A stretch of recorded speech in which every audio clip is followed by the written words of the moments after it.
C'est dur de se vendre hein, comme ça, quand même. Là, tu vas en chier, là. Les U14, j'ai fait toutes mes classes à Biarritz. Je suis passé par toutes les catégories jeunes.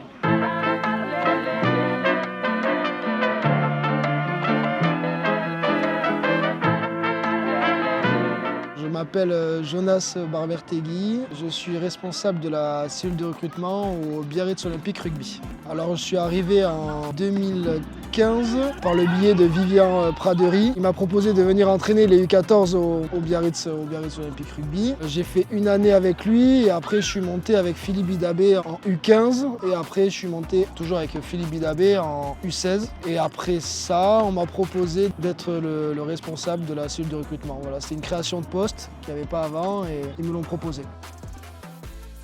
Nous, on commence à recruter, c'est même pas un recrutement, on ne peut pas parler comme ça parce qu'on commence à partir de U14, c'est des doubles licences. Donc en fait, on travaille avec tous les clubs qu'il y a autour de Biarritz. Quand on va chercher les enfants, c'est plus priorité au club formateur qu'au Biarritz Olympique à ce niveau-là, quoi.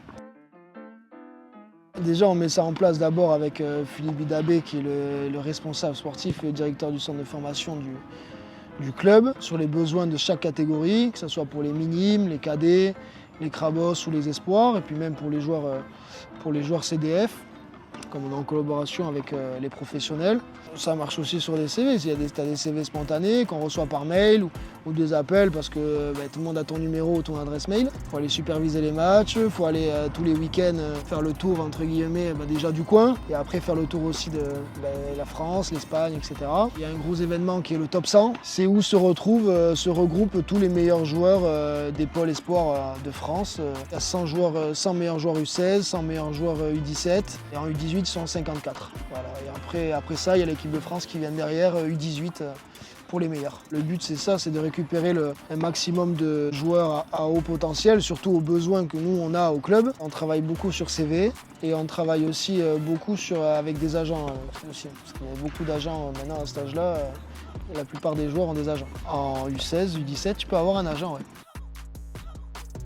Là, cette année, on a une journée de détection au club qui est le 1er mai où il y a des joueurs qui peuvent s'inscrire de partout via nos réseaux sociaux. Le but, c'est de trouver peut-être une ou peut-être 20 ou 30 pépites pourraient sortir du lot et pourquoi pas les retrouver au club les saisons à venir. Il y a un suivi scolaire déjà pour commencer et après il y a un suivi aussi sur l'hébergement au choix des joueurs. Ça peut être évidemment à l'internat ou alors aussi on peut proposer des familles d'accueil. Il y a un suivi sportif et ça tout au long de l'année par les entraîneurs, les responsables sportifs du club. On travaille aussi du côté espagnol, basque espagnol avec Christian Morena qui travaille avec moi. Il me ramène un maximum de joueurs à haut potentiel espagnol. Bien évidemment, le rugby espagnol, il monte. Ils ont été pris pour la prochaine Coupe du Monde, donc ça veut dire qu'il y a une effervescence qui monte en Espagne. Donc évidemment, il y a des joueurs jeunes vraiment à haut potentiel.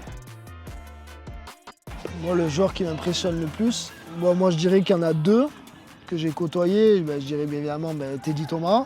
C'est un de mes meilleurs amis, mais dans tout ce qu'il a fait, il a toujours bien fait. Et le deuxième, c'est Alban Placine, pour tout, pour sa façon de voir les choses, pour sa façon de travailler, sa façon de s'exprimer. Voilà, pour moi, c'est un leader, mais un leader dans tout. On a déjà identifié les joueurs, on les a déjà la plupart contactés et on verra en fonction de leur réponse qui en aura la saison prochaine. Mais en tout cas, elle s'annonce bien.